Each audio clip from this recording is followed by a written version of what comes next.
میرے آقا سرور کائنات صلی اللہ علیہ وآلہ وسلم،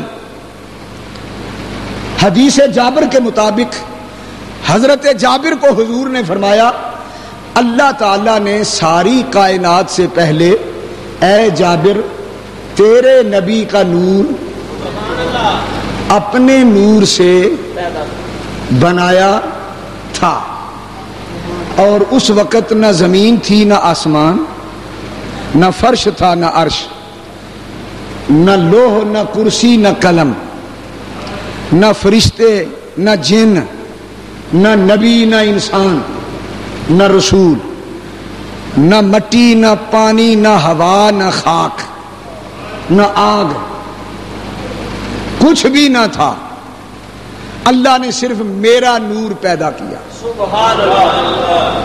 پھر اسی حدیث جابر میں آگے حضور کا فرمان، یہ لمبی حدیث ہے، حضور فرماتے ہیں اے جابر پھر اللہ تعالیٰ نے اس نور کے جو میرا نور بنایا، سبحان اللہ، اس نور کے 4 حصے تقسیم کیے۔ سبحان اللہ، سبحان اللہ، سبحان اللہ۔ ایک حصے سے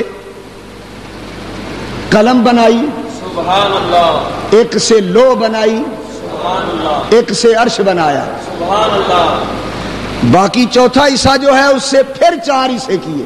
سبحان اللہ، حاملین عرش بنائے، سبحان اللہ، جنت بنائی، سبحان اللہ، زمین و آسمان بنائے، سبحان اللہ، پھر چوتھے حصے کے 4 حصے کیے۔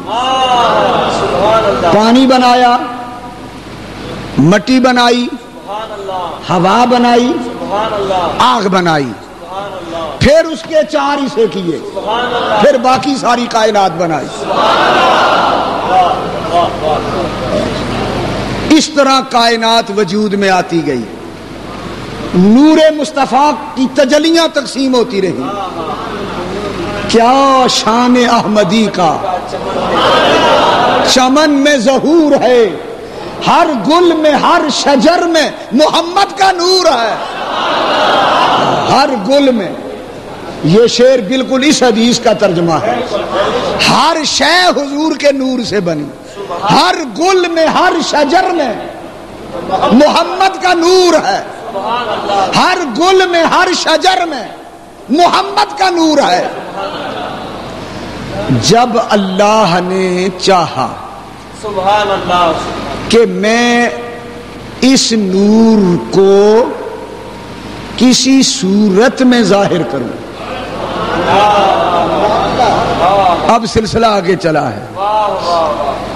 جب اللہ نے چاہا کہ اس نور محمدی کو میں کسی صورت میں ظاہر کروں، کیونکہ بے صورتی میں تو ظاہر ہوتا نہیں، کسی صورت سے ظاہر ہوگا، تو اس کو کس صورت سے ظاہر کروں؟ سبحان اللہ، سبحان اللہ۔ اب اللہ تعالیٰ کی مشیت اور اس کی قدرت کے تماشے دیکھو۔ اللہ تعالیٰ نے اس نور کو صورت کے لباس میں سبحان اللہ، لانے کا جب ارادہ کیا تو سب سے پہلے وہ نور بشکل عمود، بشکل عمود اللہ کی بارگاہ میں قیام میں کھڑا ہوا۔ سبحان اللہ، عمود کہتے ہیں ستون کو، یہ لکڑی کا ستون چھت کے نیچے جو لگایا جاتا ہے، ستون کی شکل میں وہ نور ستون کی صورت میں آیا۔ علماء نے تو لکھا نا ستون، اور صوفی کہنے لگے الف، نہیں سمجھے؟ صوفیوں کی بولی بھی بولتا چلوں نا، کیونکہ ہم صوفیوں کے ماننے والے ہیں۔ سبحان اللہ، سبحان اللہ، صوفی کہتے ہیں کہ پہلے صورت الف میں آیا، یعنی صوفی یہ بتانا چاہتے ہیں احد سے احمد بشکل عمود،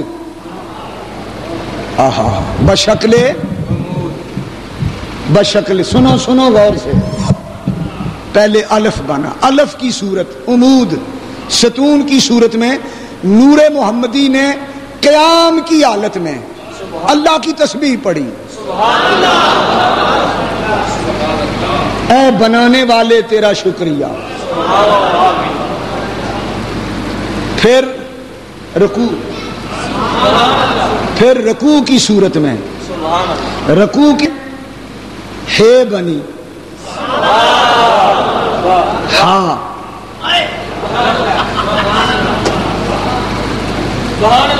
رکوع کر کے دیکھو، ہے کا اوپر والا حصہ، ہاں ہاں ہاں ہاں، واہ واہ واہ، کہو ماشاءاللہ۔ پھر جب بیٹھے تو میم بنی، اور جب سجدے میں گئے تو دال بنی۔ احد کی تجلی احمد کی صورت میں ظاہر ہو گئی۔